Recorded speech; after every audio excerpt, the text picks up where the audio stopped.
ॐ सदाशिवसमारम्भां शङ्कराचार्यमध्यमाम् अस्मदाचार्यपर्यन्तां वन्दे गुरुपरम्पराम्.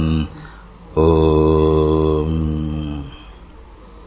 In the beginning of the 15th chapter, Lord Krishna gives a description of samsara so that a seeker will know what is moksha. Because moksha is defined as samsara nivrittihi, freedom from samsara.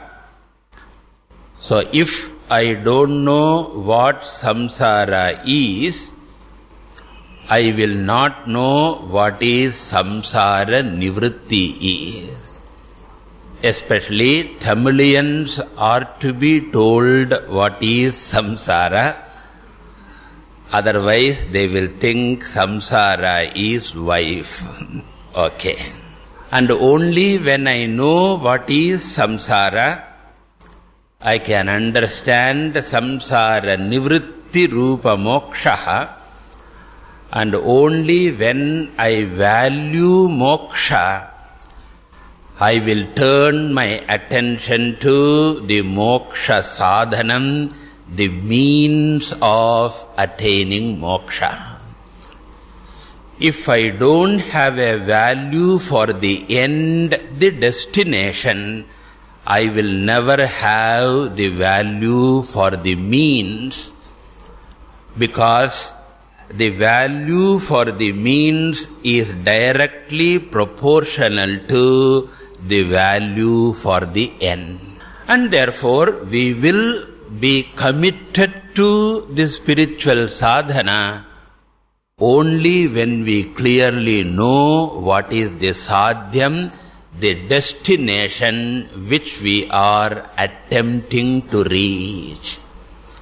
And therefore, we get a description of samsara in the first 2.5 verses of this chapter, of which we have covered the first verse, in which Lord Krishna compared samsara to a huge eternal tree of birth and death. And this tree comparison continues in the next verse also, which we will see now, verse number 2. Adhaschordhvam prasrutastasya chakhaha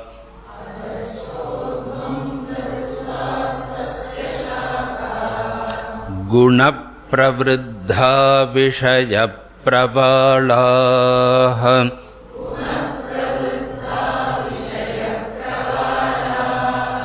adhascha moolanyanusantatani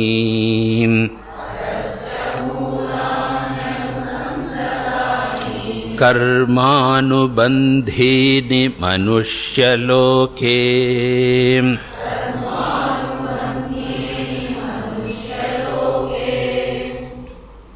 In the previous verse, Lord Krishna had mentioned that God or Brahman is the primary root of the samsara tree, and the entire visible universe is the trunk as well as the branches, and all the karma kanda or the ritualistic portions of the Veda are to be taken as the leaves of the tree which sustain the samsara vriksha. Now in this verse, more details about the branches of the samsara tree we get. He says, tasya shakhaha prasrutaha. The branches of the huge samsara tree, the tree of life, are spread far and wide. And where are they spread? Adhascha urdhvancha. Some of the branches are up above, some of them are down below, some of them are in the center or middle. In short, all the 14 lokas are the branches of the huge samsara tree. So there, Bhuvarloka, Suvarloka, etc. are the upper branches. And then Atala, Vitala, Suthala, Rasatala, etc. are the lower branches. And the Bhuloka is the middle branch. And therefore Krishna says, Adhascha urdhvancha, down and up the branches are spread. And not only that, in every loka, every world, there is a corresponding body also to experience the world. Higher loka means the superior body. So Deva Shariram, Gandharva Shariram, Pitru Shariram, etc. are the superior, more refined physical bodies. And these bodies also can be equated to the higher branches. So higher lokas and the superior bodies are the higher branches of the tree. And similarly, Bhuloka and the middle body, the human body, is neither superior like that of the Devas, nor it is inferior like the Asuras or animals, and therefore human body is Madhyama Shariram. So Uttama Shariram is higher branches along with Uttama Lokas. Madhyama Loka and Madhyama Shariram, Shariram means the physical body, are the middle branches. And Adho Lokas and Adhama Shariram, inferior bodies like the animal body, the plant body, etc. are compared to the lower Shariram. And the Jiva is not the body itself, because we have seen body is not the individual or Jiva. Body is the location in which, or the tenement or house in which the Jiva comes for occupation. And therefore Jiva is consisting of what? The definition of Jiva, you should remember, the Sukshma Shariram, the subtle body, with the reflected consciousness, is the Jiva. And this physical body is Madhyama branch, mediocre branch, and this Jiva, the Sukshma Shariram, is now occupying the middle branch of samsara, and occupying this branch, the Jiva is experiencing pleasures and pain. And when the karmas change, the Jiva leaves this branch. So the body becomes a dead, means what? The Jiva bird has left the Madhyama Shakha, the middle branch called Manushya Shariram, and the Jiva can go to Uttama Shakha. Uttama Shakha means what? A finer body. Indra, Agni, Varuna, those Sharirams or bodies or tenements are the superior branches. So Indra Shariram is not Indra. Indra Shariram is only an abode or tenement. Even I can occupy the Indra Shariram, a body which is superior. So thus the jiva can go to higher lokas and get a higher body. Or if the papam is going to be predominant, the jiva leaves this middle branch and takes the lower branch called animal shariram or plant shariram. So we saw in Kathopanishad, Yoni manye prapadyante sharirattvaya dehinaha sthanu manyenu sayyanti yatha karma yatha shrutam. A very important mantra occurring in Kathopanishad. A human being need not always progress. It is not a uniform linear evolution. It is not that a jiva should always go higher and higher. According to Veda, after Manushya Janma, a person can come down to lower Janma also. A slip is also possible. And that is why the life is compared to the game of snake and ladder. Whereas some theories, like the theory of evolution, they say the jiva only goes from upper to upper ranges, and then after Manushya Janma it is still higher. They think of uniform progress, but Veda does not accept linear progress. If we do not lead a proper life, there is a chance of slipping also. Slipping means what? Instead of going through the ladder, I don't know whether you remember, Manushya Janma means you have reached number 94. And the dice you have to put the number 6. 94 plus 6. Home. You have reached home. Home means what? Veedu. In Tamil, Veedu means moksham. Aram, Porul, Inbam, Veedu. But the problem is what? After 94, 3 snakes are there. 95 lo onnu, 97 lo only, 99 lo onnu. And this fellow carefully pushed. And 99, 5 போட்டு வச்சான். 99 to 56 ஒரு பாம்பு. And next he puts number 3 and 59 to 1 another பாம்பு. So therefore there is no guarantee that we will go upwards only.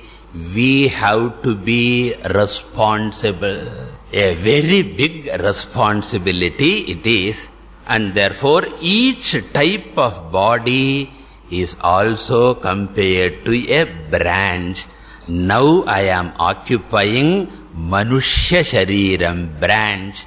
In the next Janma, which Shariram will be the branch I will perch on, I don't know.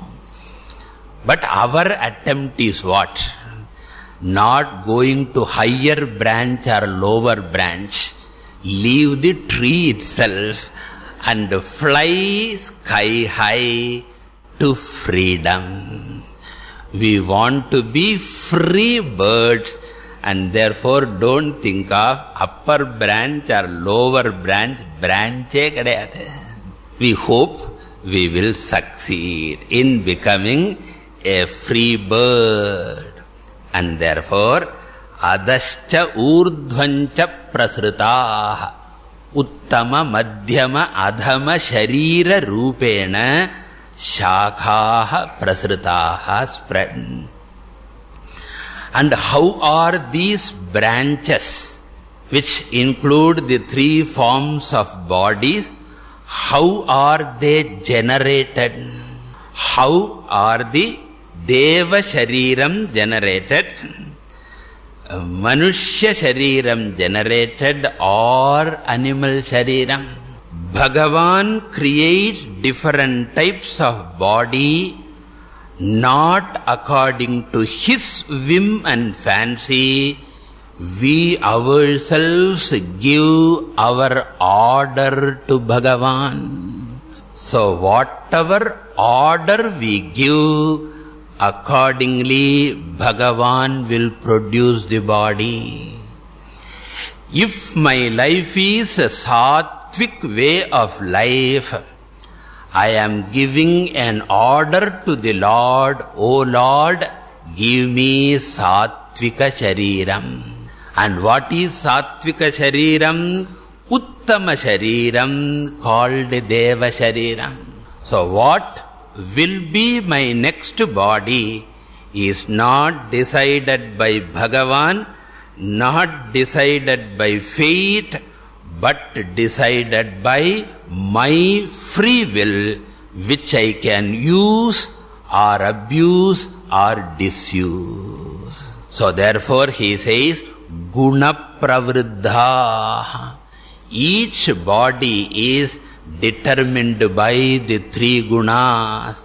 Sattvika jivitena uttama shariram, rajasa karmana madhyama shariram, tamasa karmana adhama shariram.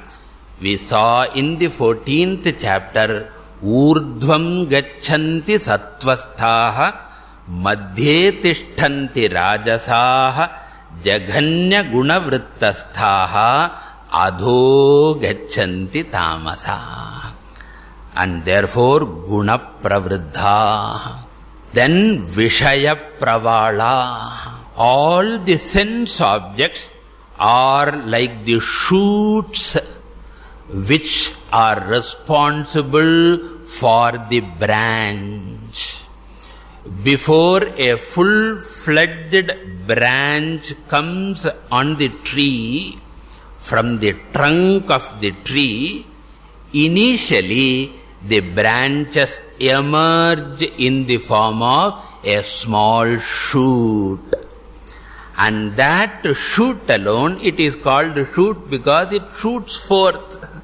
And this shoot is the rudimentary form of the branch, and the shoot alone is gradually nourished and will become a full-fledged branch. Similarly, here also, my next body must exist in this Janma itself in the form of a shoot.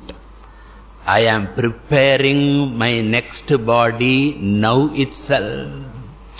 By what? The type of activity. And now, who is responsible for the type of activity? Krishna says, the sense objects of the world are responsible for the type of activity I choose. Because these sense objects alone create a desire in me. Every sense object is the producer of a desire. That is why we have got advertisement to advertisement. What is the idea? Every time they show something, they want to generate a want in you. And therefore, sense objects are responsible for kamaha. Kama means what? A desire. Every sense object is a potential kama. And the kama desire leads to what? Karma. Because desires can be fulfilled only by activity. If you see a particular brand of car and you develop a desire, local Marutiyoda vitta sheri, ivan vandu Benz paathu vechan. Or some other expensive car, he has to start saving now itself. I don't know what is the cost of a Benz. How many lakhs we don't know. And therefore, I should start earning and saving. That means what? Vishaya leads to Kama, Kama leads to Karma, Karma leads to Karma Phalam called Punya Papa. Punya Papa determines next Shariram. See the grand connection. Object to desire, to action, to Punya Papa, to next Shariram. And once you get the next body, do we keep quiet? Hangen Tirishamam Pannuvamalyo. Therefore, in the next body also, again I am exposed to the world, and Kama, and Karma, and Phalam, and Shariram. Punyena punyam lokam nayati papena papam ubhabhyam manushya janma. And therefore, Vishaya Pravalaha, sense objects are the shoots which are responsible for the next Shariram. By what path? Remember the steps. Object to, desire to, action to, Punya Papa to, next Shariram. Therefore, Vishaya Pravala. And not only that, Adhascha Moolani Anusantatani. For any tree, there will be several roots. One root will be the main root, the primary root called the tap root.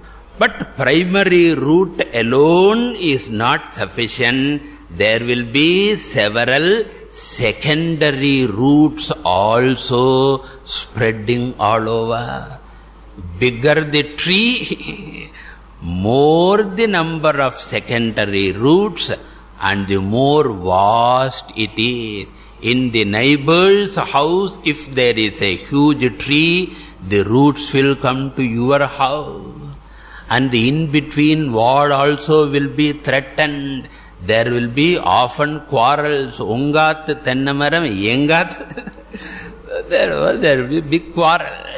And not only one house. Sometimes the root can go to 2-3 houses. So if the local tree has a primary root and many secondary roots, the samsara vriksha also must have primary as well as secondary roots.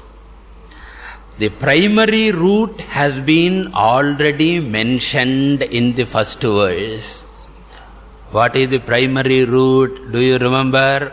Urdhva Moolam, Brahman or Bhagavan is the primary root. Then what are the secondary roots? Krishna says, there are many secondary roots spreading all over. He doesn't actually name them, but the commentators explain Raga Dvesha Vasanas are the spreading secondary roots. Raga Dvesha Vasana, the well-entrenched vasanas, tendencies in the form of raga. I like these things and I dislike these things. In fact, every experience makes me judge the experience.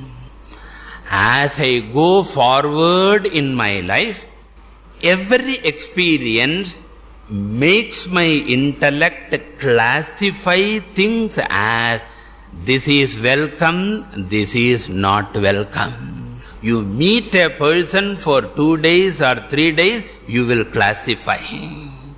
Even in the class, ஒருத்தர் பிடிக்கலைன்னா next class அந்த பக்கம் போய் உட்காந்துடும். In the camp, Swamiji, don't put this person as my roommate. என்னெல்லாம் அவஸ்தைப்பட்டிருக்கேன் பாருங்க. Nobody sympathizes with me.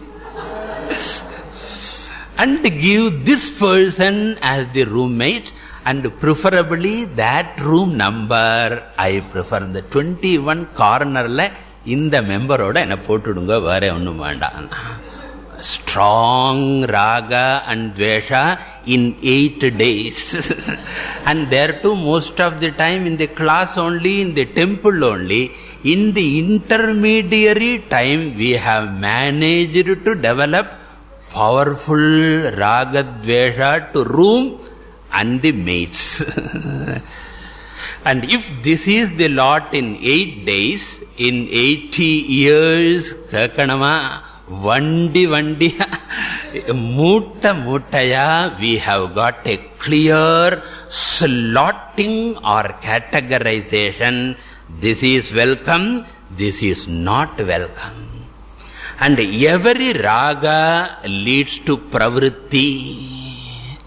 When I consider something as favorable, I have to chase that object. I have to go after that object. Thus raga leads to pravrittihi. And once I dislike something, dvesha leads to what? Nivrittihi, withdrawal, avoidance. So thus ragadvesha lead to pravritti nivritti. And pravritti nivrittis are karma, and karma will lead to punya papa.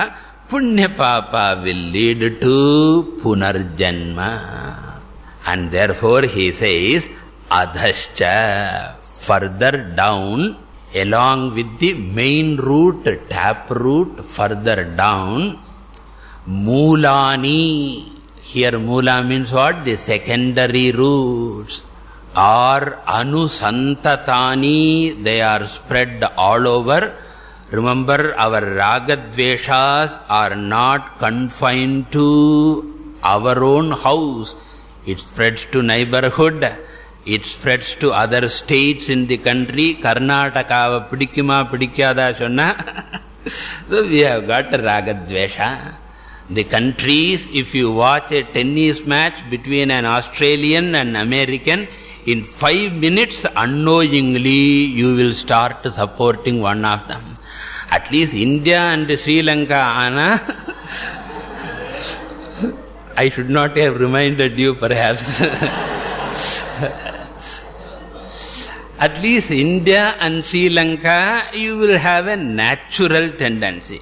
But even when an Australian and an American plays a tennis match in the open, US Open, you watch for 10-15 minutes, you will begin to support one of them. That means what? The secondary roots spread all over the world. Santatani. And these secondary roots lead to what? Karma anubandhini, whose consequences are varieties of karma. So anubandha means what? Consequence. Consequence of what? Ragadvesha vasanas. So the consequence of every raga and dvesha is karma. What type of karma? Either pravritti rupa karma or nivritti rupa karma, going after or going away. இது ரெண்டும் தான் பண்ணிட்டு இருக்கோம் நம்ம. Getting or getting rid. So karma anubandhini, and all these are happening where? Manushya-loke. In fact, this is the biography of a human being. Pravritti, nivritti. Once it is over, again next pravritti, nivritti, next pravritti, nivritti, and die. And then again take another body, pravritti, nivritti, die. And this cycle goes on and on and on and on. Like the huge, in England they have got a huge merry-go-round. Adukku per enna solluva? That's chakram. They recently inaugurated huge one. giant cycle. And we can come out at will. Suppose you enter that and you cannot come out. And the switch cannot be put off. And you are sitting there, poinde irukna. Now I ask you, is it merry-go-round? You will scream and say it is sorry-go-round. Similarly, if you plan to come as a human being and enjoy the life and withdraw at will, it is wonderful. But when you find helplessly stuck and you don't know how to get out of this giant wheel, that was the word I was looking for, the giant wheel, when you are not able to, it will become wheeling experience, wheel and woe it will be. And therefore, karmanu bandhini manushya loke. And why does Krishna specifically use the word manushya loka when there are 14 lokas? Because manushya janma alone is considered to be karma janma. Whereas in all the other lokas or other sharirams, it is bhoga pradhana janma. There is no question of fresh acquisition of karma. And since it is karma bhumi, that has been mentioned here. Continuing. Na rupamasyeha tathopalabhyate nanto na chadir na cha sampratishtha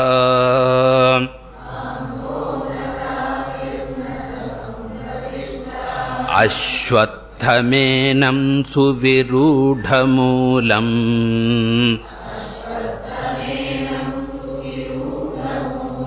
asanga shastrena dridhena chitva.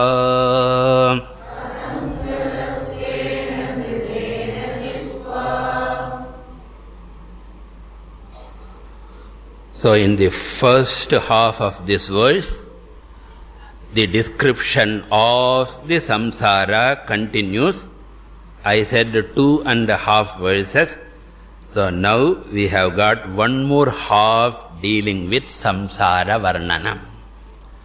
And here Krishna conveys a very important technical information, and that is, when you try to probe into this universe and this life and try to understand what is this creation and what is this life, when did it begin, when will it end, the more you try to probe into this creation, the more mysterious it becomes. So the whole creation is a mystery, a maya. So superficially seeing, it will appear as though you can understand the creation well. The scientists have been thinking that they will have clear explanation to every phenomenon. They are all working for a theory of everything.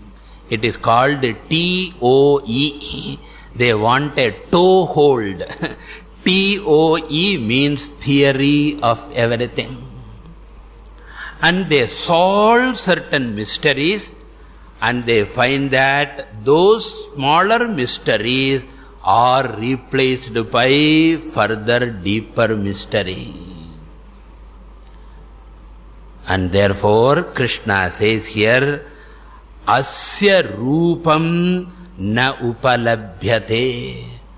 Rupam means what? Swarupam, or the nature of the universe, is not comprehensible. It is anirvachaniyam. The details we will get in Mandukya Karika. In the Upanishad class, it will be very technical analysis of what is Maya and what is Anirvachaniyam. Here Krishna casually hints at that. The more you probe, the more mysterious it becomes. If somebody asks, why am I born? I will give an immediate answer. It is because of your karma. And if you are associated with me, because of my karma also. Okay. Because of our karma, we are born. And this person is satisfied. Okay, my question has been answered. Why am I born? Talayila ezhuthu our karma. But you will be satisfied and go home, but another question comes. Why did I do that karma? How did that karma come? So you come the next day. I say it is very simple, because of the previous janma. Some previous janma. Then you are satisfied. Appa, because of the previous janma, the karma came, and because of karma, this janma came. Then you go home, and then comes tubilite, So then comes the next question. How did the previous janma come? Of course, because of its previous karma. Then you get irritated and ask, how did the first karma or the first janma come? If you get into that logical question, you go to the theory of causation. That is the specialization topic of Gaudapada in Mandukya Karika. The theory of causation you study, you will get into mind-boggling logical problem. Just to give you one hint, one hint, when you talk about the beginning of creation, we should remember the question involves the beginning of time. Because time and creation are inseparable. You can never separate time, space and creation. Therefore, whenever you talk about the beginning of creation, you are talking about the beginning of time. Beginning of time is a contradiction. Because to talk about the beginning of time, you require what? Another time. So there must be a particular time. Field must be there, 7 o'clock, 8 o'clock, 9 o'clock. And you should say, Swamiji, 9 o'clock the time started. So to talk about the beginning of time, you require another time to locate the time-wise beginning of the second time. And naturally the question will come, how did the second series of time originate? You will require for that another time to locate the time of time 2. You will find that intellectually it will be flabbergasting. Similarly, space. So therefore, you can never talk about the beginning or end of the creation. Tennamarama, Kodandayil irukkiradhe solluva. Tennamarama Tengaya. Which came first?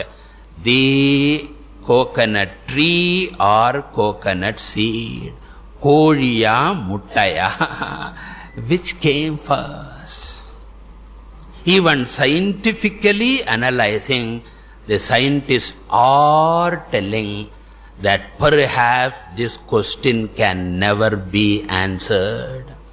Some scientists have still some hope. Many scientists have given up hope, and they say it may be an eternal mystery, including Stephen Hawking. He is putting a big question mark. He says there are religious implications when we are studying cosmology. Himself an atheist. So, இதெல்லாம் அன்னைக்கே வியாசாச்சாரியர் எழுதி வச்சு மறந்துட்டு போயிட்டார். All these things. So he says, asya rupam, the nature of this universe is incomprehensible. And the word that we use in our culture is Maya. And every Indian is familiar with the word. ஏதாவது புரியலன்னா எல்லாம் மாயமா இருக்கேன்னு. Even there was a movie, வாழ்வே மாயம். எல்லாம் 15th chapter தான். They don't know it is 15th chapter. That is the only difference. So, asya rupam iha na labhyate. And therefore, na antaha. You cannot talk about the beginning, because beginning of universe is beginning of time. Beginning of time is intellectually non-comprehensible. And not only the beginning cannot be talked about, na cha antaha. Antaha means what? The end also cannot be talked about. So the end of creation is the end of time. And people will ask, after the end of time, what will happen? Now think of that. After the end of time, what will happen? In the question itself, can you see the contradiction?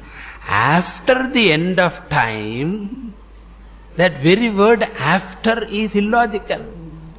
Because the very word after refers to time concept. After time is a contradiction. Before time is a contradiction. But Swamiji, we are using the word, you came to the class before time. And the before time is different. There before time means before 7 o'clock or before 6 o'clock we are referring to. But try to conceive of before the very time concept itself. It is unimaginable.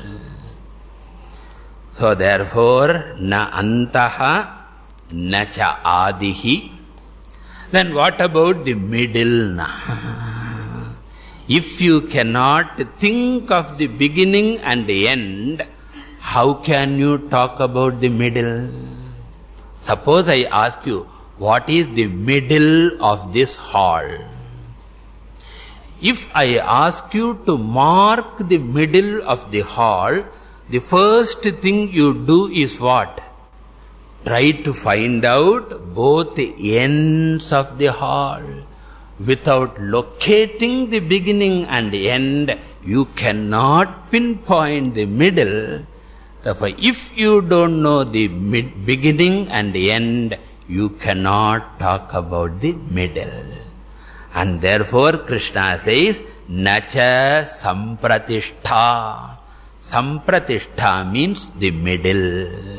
Madhyam. In this context, normally sampratishtha means a support, a substratum, etc.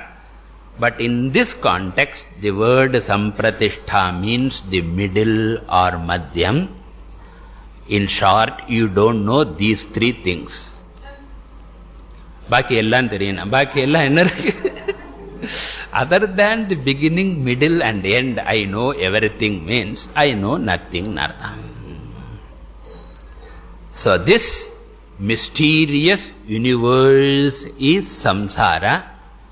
Never try to understand this You only try to remove this samsara by going to the root.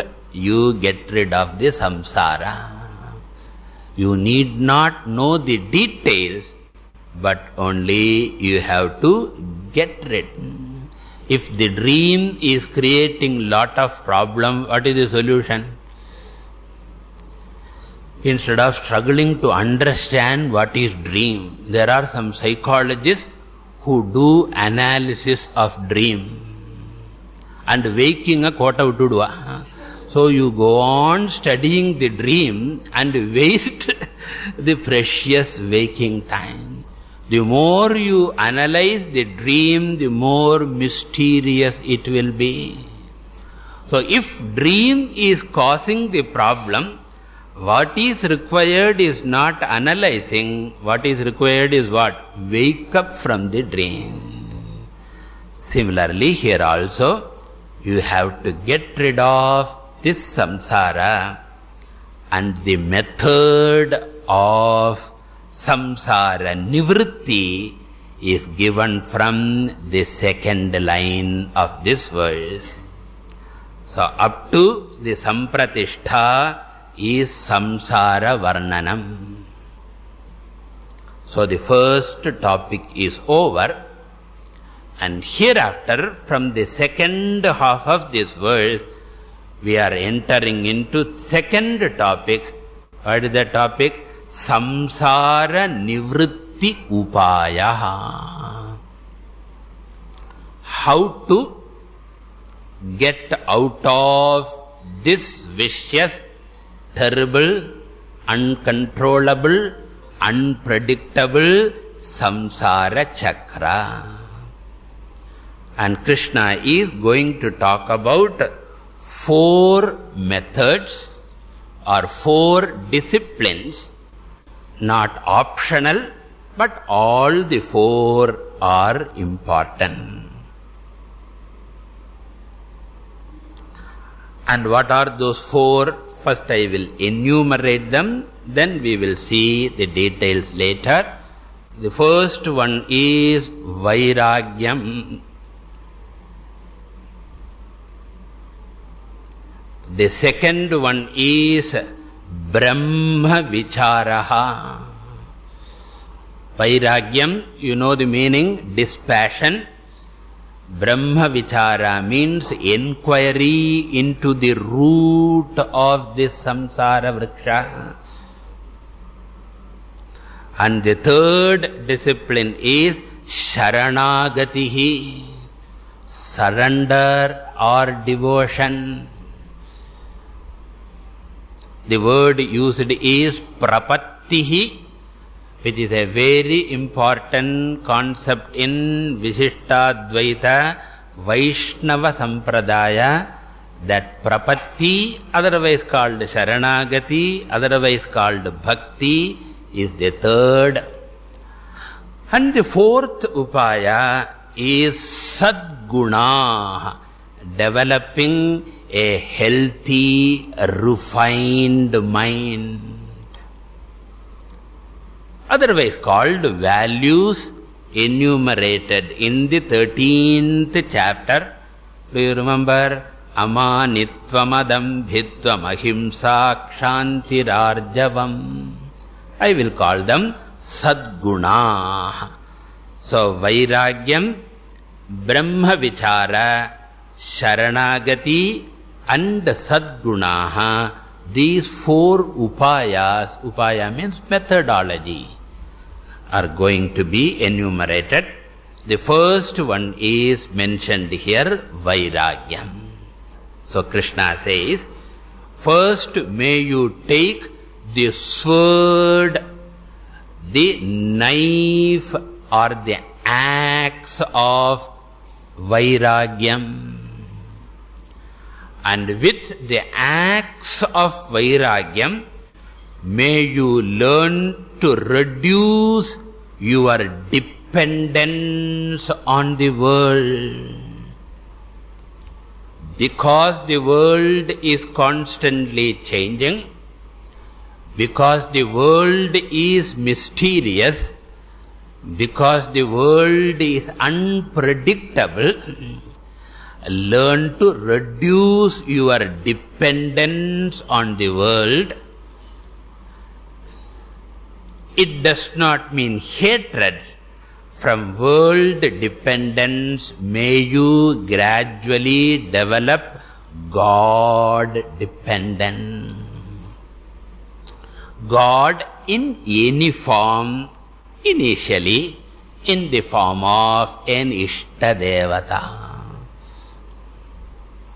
And later, when we discover that Lord in our own heart, in the form of our own higher nature, then from God dependence I will come to self-dependence, which is otherwise independence. What is independence?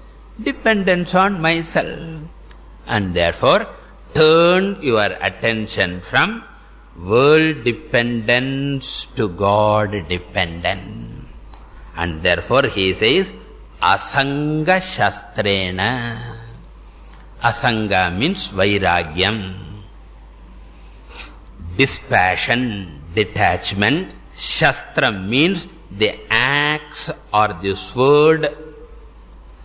With that, Dridhena Chitva. So strongly, forcibly, may you cut your leaning. And what you should cut? Yenam suvirudha moolam ashwatham. May you cut the dependence on this ashwatha vriksha, on this samsara vriksha. And what type of samsara vriksha? Suvirudha moolam, which has got a very, very strong root. So this well-rooted, well-entrenched samsara vriksha, you are leaning upon, which is a risky thing. I have often told you that when there is a cardboard chair, a well-decorated cardboard chair is there, atta chair. It is so beautiful, so nice. You can keep it in the showcase, or Navaratri Gulu Varadu, you can keep there. You can do everything, enjoy it, nothing wrong. Need not destroy it. Only one small thing don't do. What is that? Already you are 95 kilos. And you sit on the chair, Potakadir, you fall and break your head. So therefore, except leaning or sitting, you can do everything else. Similarly, love people, move with people, show your love, your care.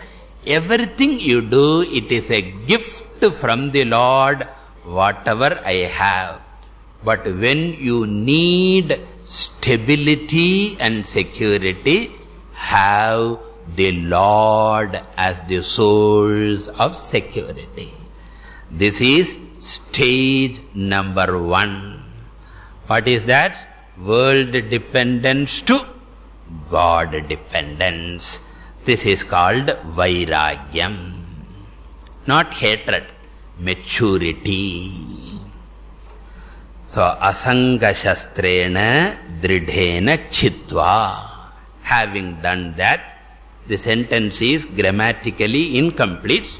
So, having done that, don't stop with that. There are 3 more disciplines which you have to practice. What are those 3? That is given in the next verse. Tataf padantat parimargitavyam yasmin gatana nivartanti bhuyaha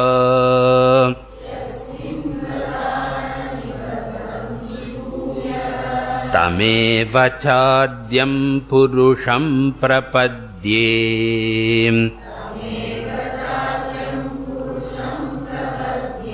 yatah pravrittif prasrita purani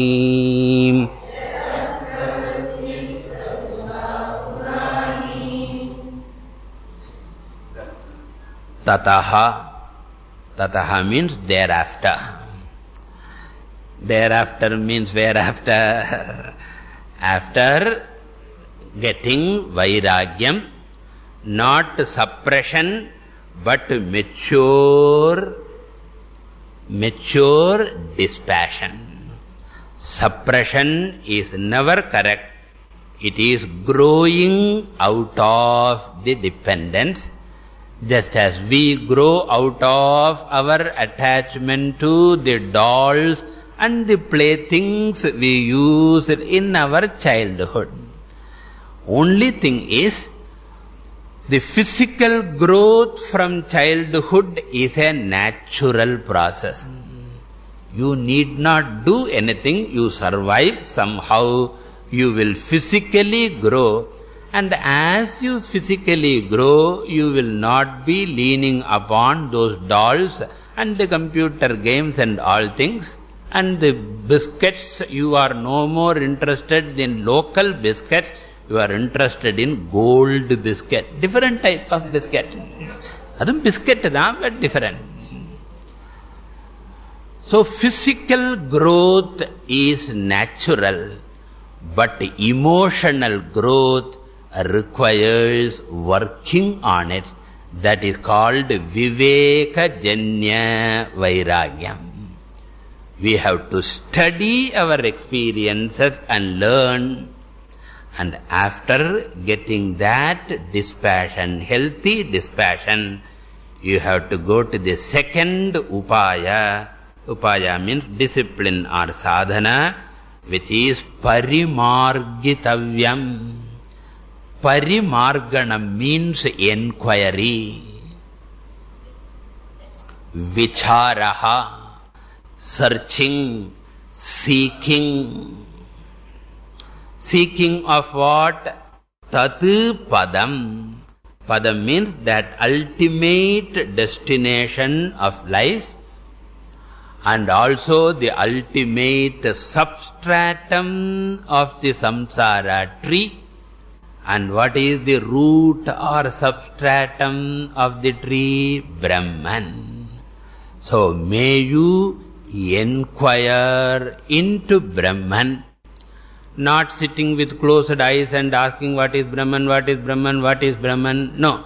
Inquiry means Guru Shastra Mukhena Vedanta Vicharaha Brahma Vicharaha. Brahman inquiry is Shastric inquiry.